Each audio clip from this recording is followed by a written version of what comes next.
Jogo dificílimo, Marcelo, mas enxergar como um desafio, uma oportunidade de dar a volta. Ganhou o jogo de estreia, se ganhar esse segundo, 6 pontos, 100%, tá bacana, né? Mas tá uma dúvida no ar aí, né? A dúvida do Gabigol, né? O Gabigol, a gente sabe que ficou fora dos treinos, foi ao Rio para julgamento de um recurso, a gente sabe que ele tem aquela questão do doping, né?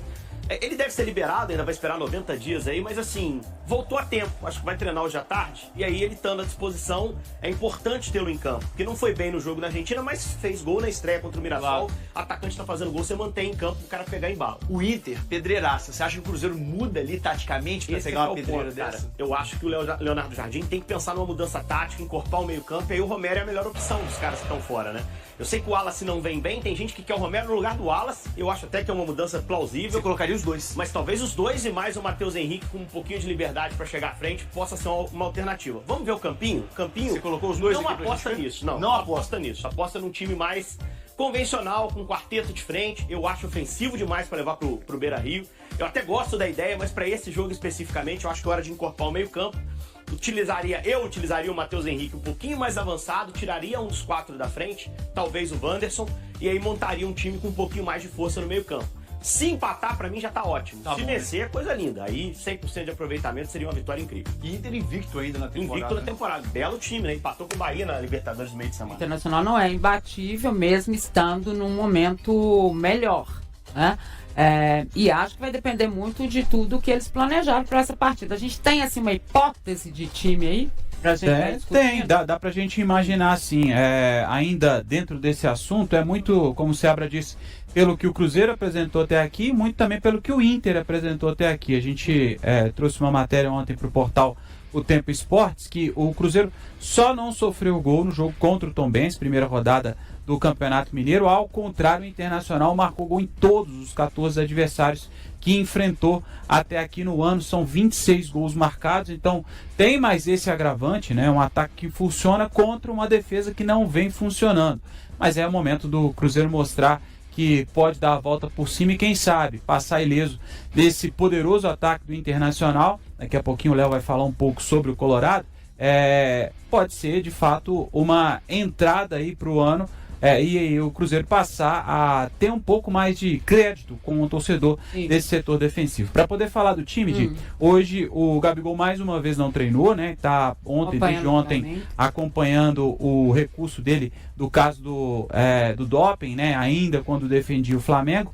Então a gente acompanha também de perto, né? No TAS, o que faz o julgamento, que realiza esse julgamento, a gente acompanha sempre com a F5 ali, atualizando para saber do resultado, se tem já uma resposta. Na pior das hipóteses, ele pode ficar fora aí do restante do mês. Ainda é muito confuso isso, se a punição ela terminaria no dia 8, se é quando entrou o recurso, dia 28, se acontecesse, se acontecer da punição valer para o Gabigol, na pior das hipóteses ele perde todos os jogos do mês de abril. Mas ele pode, no caso até de uma punição, ficar fora só desse jogo do Internacional, um pouco confuso ainda, então a gente tem que esperar esse resultado sair. Então o Gabigol, para essa partida, depende do resultado desse julgamento, então não tem outra solução a não ser esperar. Amanhã, com certeza, ele participa desse último treinamento, agora se vai jogar ou não, depende desse julgamento. O caso do Matheus Pereira, a gente entende por tudo que vem acontecendo até aqui, ele pode ficar fora da quinta partida, né, do Cruzeiro, ele provavelmente não deve viajar para Porto Alegre, então não deve ser opção por esse acordo que fez com a comissão técnica, com a diretoria, de acompanhar a esposa Thalita no nascimento do filho Theo, que pode acontecer a qualquer momento. A tendência é que ele aconteça até o final dessa semana, já passou até da 40ª semana, então deve acontecer nesse final de semana, até esse final de semana, o nascimento do filho Theo. Ficou fora dos outros jogos, não vai ser agora que aproxima do nascimento que ele vai voltar a viajar e a participar das viagens com a delegação cruzeirense. Uma mudança é certa, a gente pode trazer aqui, no caso do Jonathan Jesus, né? O volante cruzeirense que ficou fora por um quadro viral da estreia do Brasileirão, a estreia da Sul-Americana. Esse sim deve voltar, e aí a gente imagina o Cruzeiro como montou basicamente o Leonardo Jardim, a depender do Gabriel Barbosa, né? O Gabigol, o time que estreou com vitória, o Mirassol. Então a tendência, até por ter preservado alguns jogadores, Matheus Henrique, Dudu, Caio Jorge, por exemplo, a tendência é que seja aquele mesmo time que estreou contra o Mirassol. Resta saber o caso do Gabigol. Então, se ele ficar fora, aí a gente especula como pode trabalhar o Léo Jardim, se Bolassi, que vem entrando na vaga dele, pode ocupar a posição, se Caio Jorge pode ser deslocado um pouco mais, pode ser mais centralizado, vamos dizer assim, e aí Lautaro ganha a vaga um pouco mais aberta. Enfim, tem opções do técnico Léo Jardim, mas não deve fugir muito do que foi o Cruzeiro da estreia do Brasileirão.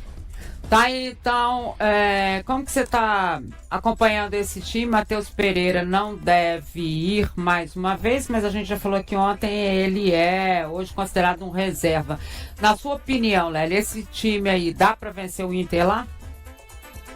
Olha, Edmar, tem plenas condições, mas tem que jogar futebol, tem que marcar o adversário, não é jogar 20 minutos, né? Tem que competir 90. E a primeira rodada ela foi muito clara sobre isso. Competição até o final de jogo. Não tem quem consiga até... O Cruzeiro abriu 2-0 quando viu, tava lá o Mirassol no cangote dele até o final do jogo. O Grêmio abriu 2-0, foi o Atlético até o final do jogo no cangote dele. Então você tem que competir. Resta saber se o Cruzeiro vai conseguir fazer isso. Competir, marcação alta, quando tiver a bola ter velocidade, porque no jogo contra o União Santa Fé, o Cruzeiro, ele foi um time lento e previsível durante os 90 minutos. Foi algo assim até assustador. Errou tudo também, né, Sérgio, naquele jogo. Você acha que esse time deu ali pro Léo Jardim, nem que seja muito na conversa, né? Porque são poucas chances de treinamento quando começam competições assim simultâneas.